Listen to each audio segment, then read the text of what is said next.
To see for himself what conditions are like in Germany, and particularly how the important work of the airlift is progressing, the Prime Minister recently visited Berlin.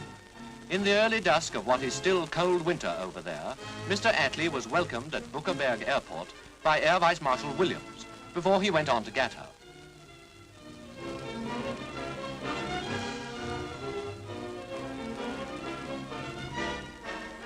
Television newsreel's cameraman Charles de Jager was there.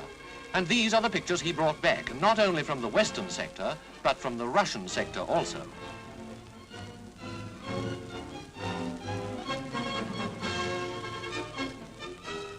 On the border of the British and Russian sectors is the Reichstag, once Germany's Parliament House. Goebbels' once palatial home is across the border inside the Russian sector.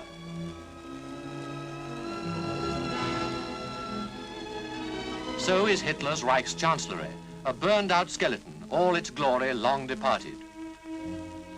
This heap of rubble is the bunker in which Hitler and his henchmen with their families died by poison.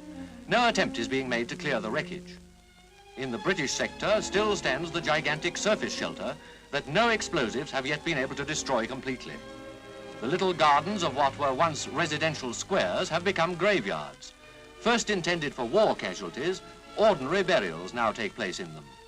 The Tiergarten, once described as the St. James's Park of Berlin, is a muddy and miserable travesty of its old self.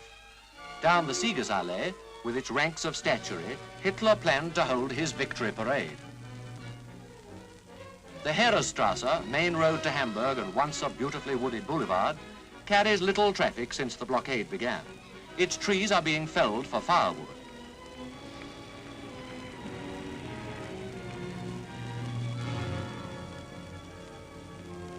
Now into the Kurfürstendamm and the ruins of the Gedächtnis Church, where all the fashionable Berlin weddings used to be held. Little impression seems to have been made, even after 3.5 years, on the piles of rubble that strew the city. For a few pence an hour, old men, women and children sort over bricks, chip them clean and dump them to be picked up and taken away for new buildings. But still the piles of debris seem as high as ever. Some of this is for runways at Gatow.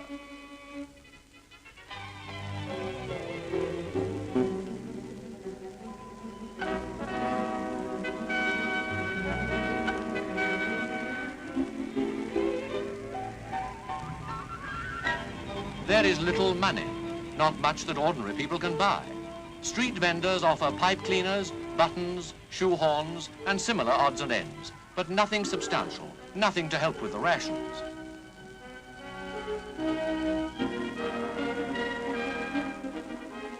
There are plenty of newspapers, and a new feature is the public notice board, on which small personal advertisements are posted.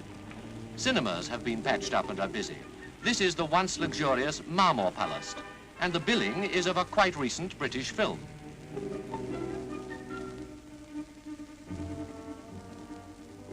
What luxuries there are too dear for most Berliners. Legitimate shopping is a brief and not very inspiring interlude in the constant search for something reasonable on the black market. Wine is plentiful but dear. Seed shops encourage home gardeners to eke out the meager ration. Here is a fortnight's allowance of margarine and sugar. This the cereal, rolled oats and semolina, or whatever happens to be available. Most strictly rationed of all is electricity. For 2 hours in the morning, current is switched on to give the housewife a chance to cook. During the night, it is switched on for another 2 hours.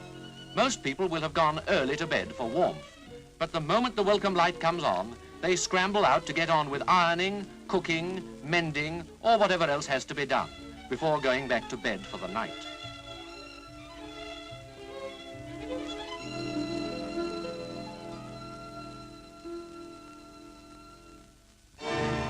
A new generating station has been built in the British sector, but getting the turbines into the city is beyond the power even of the airlift. The Anhalterbahnhof is the one station into which the Russians allow a train, once a day, bringing letters only. And here is the Berliner Tor, one of the Western powers' trump cards if they cared to play it, a canal lock through which nearly all the important water traffic of Eastern Germany has to pass, and which we, of course, could close. Also inside the western sector is the Russian-controlled radio station, the Rundfunkhaus, from which much of the Soviet propaganda goes out.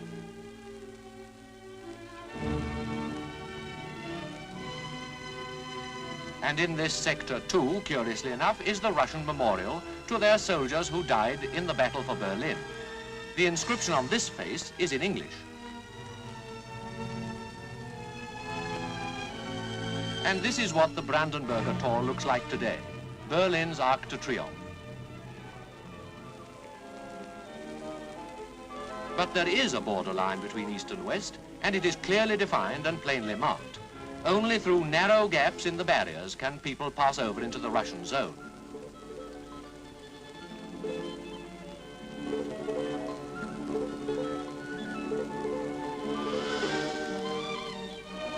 The Potsdamer Platz is the busy no-man's land where all sectors meet. And here, on the Russian side again, black marketeers are earning a risky living offering cigarettes, chocolate, food and trinkets at many times their value. At the first warning of a Russian police raid, they pocket their wares and slip innocently into the western sector, where the Russians cannot follow. One thing the Russians have made attractive is their house of culture.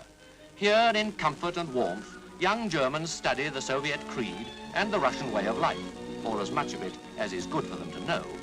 Music and discussion rooms are provided, and there are cinema shows for the children. These are war orphans queuing up to see the Snow Queen. The British Information Centre in the Western sector is our answer to the Russian Cultural Centre. In addition to a well-fitted lecture hall, there is a picture gallery showing the British way of life, and an extensive and unfettered lending library. Freedom of intellect is well pointed by these two books on the library shelves, Karl Marx's Das Kapital. But the most eagerly sought spot in Berlin today is the way out, and this is the only way, via the airports from which the planes fly daily, loaded to capacity with the lucky few who have the money and the excuse to go elsewhere. And here in the snow, Mr. Attlee took off for home again after his 3-day trip. Life in Berlin must have impressed him as grim and still without comfort. That there is any life at all in the western sectors is thanks entirely to the airlift.